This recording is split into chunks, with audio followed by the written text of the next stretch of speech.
The Weimar Republic was established in Germany in 1918 after the nation's defeat in the First World War. Just 15 short years later, the Republic was dissolved when Hitler gained power and rearranged the system of government in the country to suit his lofty ambitions of a grand German empire. Unfortunately, this short period is often dismissed by historians as little more than an interlude between the First and Second World Wars. At best, some finance nerds, like all of you who have come from how money works, might take interest in the trouble they had with hyperinflation. And that's certainly what most people would think of. But this little period of German history can teach us so much more about what works and what doesn't work when building a country from the ashes of war. The first thing you need to know is that all the doom and gloom you hear about in history books is not necessarily true. At its prime, the Weimar Republic wasn't actually a bad place to live. It had a vibrant culture, a rapidly developing economy, an egalitarian political system, and a love of intellectualism that gave rise to world-renowned scholars like Albert Einstein, amongst others. The Weimar Republic may have only been around for 15 years, but it has still won more Nobel Prizes than Finland, Spain, and China, despite these other countries having an extra 100 years to run up the score a bit. This is to say that the nation was more than just some post-war tragedy, and understanding that can teach us a lot about our own countries today.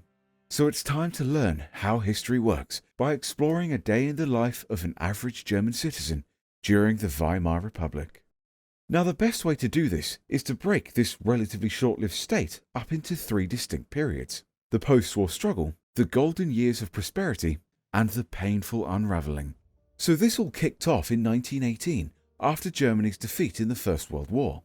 The country at the time was in complete political turmoil. Their wartime allies, the Austro-Hungarian and Ottoman empires, were being broken up into smaller states, and even before the end of the war, revolutions were taking place in the country.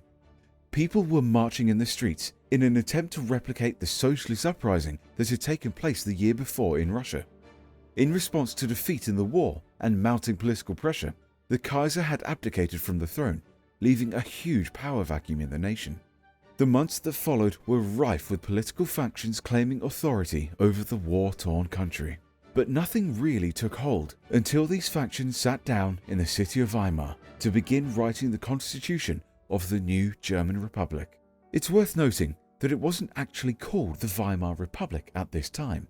This name was simply adopted by historians when talking about the early interwar period in the country, and it was only called that because the first assembly of German leaders met in the city of Weimar. So, why not hold these meetings in Berlin, you might ask? Because it was too fucking dangerous at the time.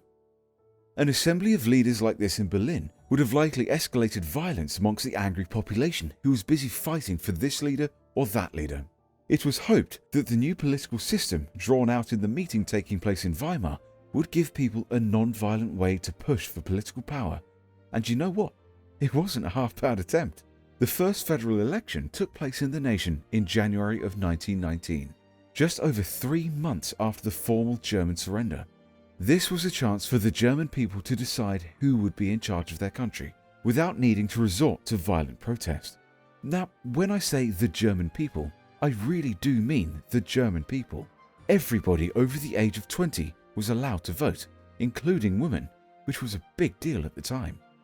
The German Parliament, or Reichstag, was also elected via proportional representation, which meant if you got 2% of the vote, you got 2% of the seats. This made it possible for smaller political parties to have their voices heard, and it was almost impossible for any one party to form a majority. This was great because it was indicative of the German state at the time in being extremely divided. This system of government prevented a small majority just being able to push through whatever agenda they wanted, to the detriment of a large share of the German public. Cooperation was the name of the game. Or at least it was, in theory. You see, while the system might have actually been very well thought out, it was still ultimately a victim of its environment. The nation was divided at the best of times, but to make matters worse, the Treaty of Versailles was signed just 6 months later. This was the official recognition of defeat of the German state, and it was incredibly vindictive on the side of the victors. Plenty of people have made entire documentaries about what went into this treaty, so I don't want to repeat too much here. But so far as it was important for the average person living in the German Republic at the time, this is what you needed to know. The treaty blamed Germany exclusively for the outbreak of the war. Not really the case, but, the victors write history and all that. The treaty also demanded huge war reparations, which would be paid from your taxes. There were lots of other conditions and stipulations, but these were the ones that were really important for average people. These crippling conditions, combined with a country that was in the process of rebuilding itself, meant that conditions were very poor. Unemployment was high, and food was scarce. This led the new government to try increasingly desperate tactics to just feed its people, none of which were overly successful.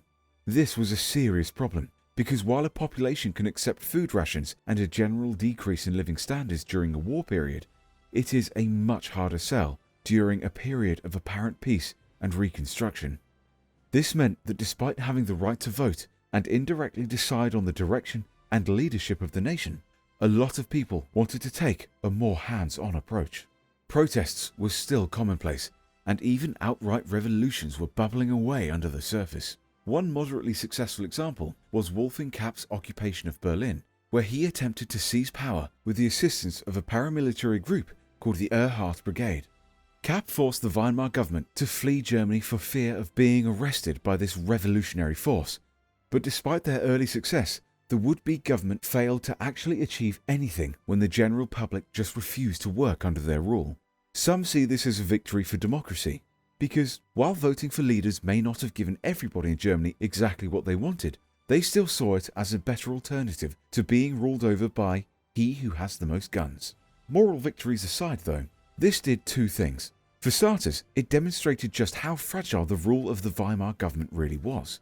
But more pressingly, it put the country out of work, which in turn put it behind on its war payments. In response to this default, the French occupied the Ruhr in the same way that a dealership might repossess a Mitsubishi Micro with a 78-month lease on it. The Ruhr was one of Germany's main industrial sectors, and the French occupation put further pressures on the government to maintain payments or risk further occupations. While this was happening, the German government ordered workers in the Ruhr to strike and not help the occupiers in any way.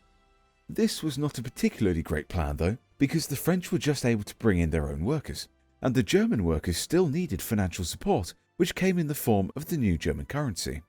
This eventually led to aggressive money printing and the devaluation of the German papier mark. Life had not been great in post-war Germany before this point, but hyperinflation was a truly serious blow. With a practically useless currency, people were reduced to bartering for food and essentials.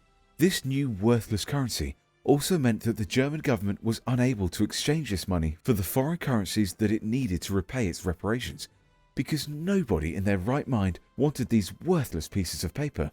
Fortunately, this time round, the victors had a bit more patience for the plight of Germany.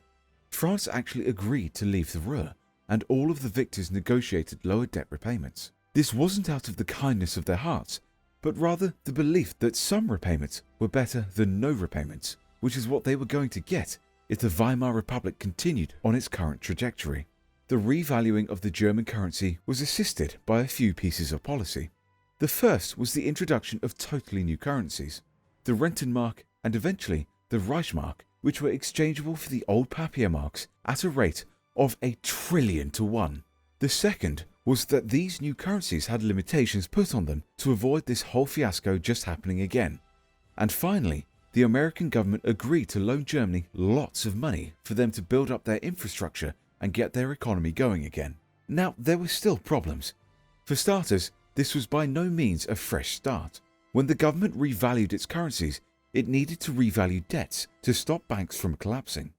During the height of the hyperinflation, people were just taking trillions of papier marks to the bank and paying off their mortgages. Great for them, not great for a well-functioning financial system.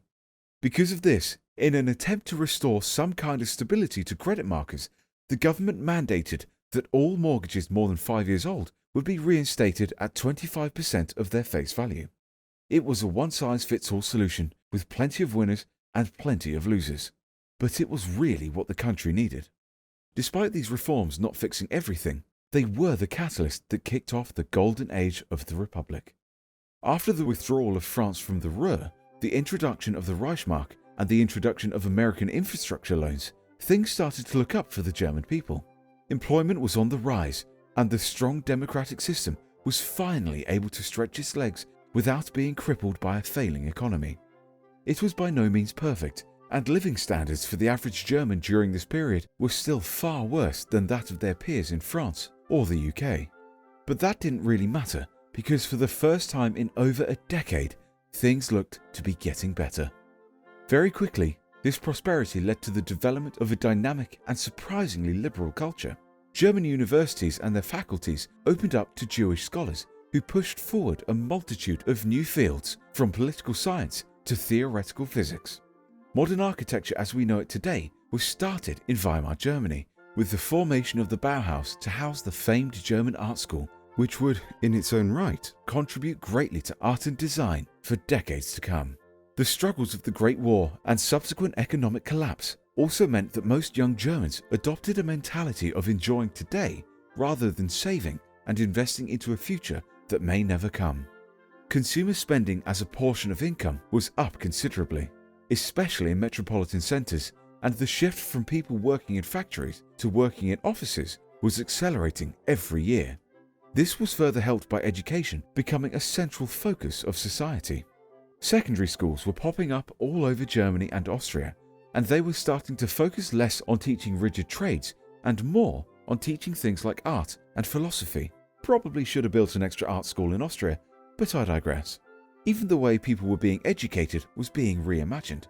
A German philosopher, Rudolf Steiner, opened the first Waldorf education school using a totally new teaching method that put an emphasis on qualitative teaching methods rather than quantitative teaching measures like standardized tests.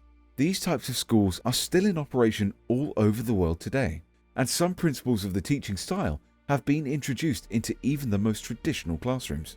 It really is quite remarkable how much the golden years, as they came to be known, contributed to the world. But, as with all good things, it had to come to an end. The economic collapse of 1929 and the subsequent Great Depression was not caused by Germany, and they weren't even directly exposed to the markets that took the initial beating. They were, however, the country that was hit hardest by the fallout. The loans that had been given to Germany to support their rebuilding quickly dried up, as America needed all the money it could get its hands on just to stop its own system from collapsing. What was worse is that any loans that could be recalled were recalled. So German businesses were forced to sell off whatever assets they had during a massive market downturn, just in order to meet their debt obligations. This crushed Germany during a time when it was only just starting to recover from hyperinflation. Poverty was once again the norm in the country, and even the emerging middle class was struggling to find food and essentials. The government was hesitant to roll out stimulus measures for fear of repeating the inflationary cycle over again. Beyond that, even if there was the desire to introduce measures to combat the economic collapse, the plans weren't able to make it through the new parliamentary system, which had become divided amongst a sweeping array of political parties.